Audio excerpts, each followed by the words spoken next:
చాలామంది చాలా ప్రభుత్వాలు మనకి ఏం చేస్తాయంటే మన ఏదో వాళ్ళు పబ్లిక్ మీటింగ్ పెట్టి హడావడిగా బటన్ నొక్కి ఏదో బ్యానర్లు పెట్టి ఎటువంటి ఖర్చు ఎటువంటి ఆడంబరాలు లేకుండా సింపుల్గా ప్రతి నియోజకవర్గానికి సంబంధించిన ఎంపీఓ ఎమ్మెల్యేనో లేకపోతే సర్పంచ్ జడ్పీటీసీ వెళ్ళి అలాగే సీఎం స్థాయిలో ఈయన కూడా ఏదో ఒక ఊరు సెలెక్ట్ చేసుకొని పల్లెలోకి వెళ్ళి ప్రతి ఇంటికి వెళ్ళి ప్రతి అవ్వాదాతకి వెళ్ళి పెన్షన్లో ఈయన వెళ్ళిచ్చారండి.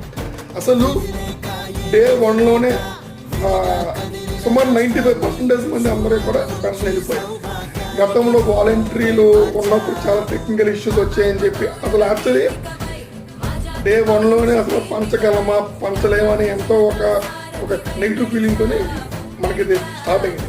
కానీ బై డే ఎండ్కి వచ్చేసరికల్లా 95 to 97% అందరికీ పెన్షన్ అనేది వెళ్ళిపోయింది. ఏదో ఒక 2-3% అంటే వాళ్ళు లోకల్లో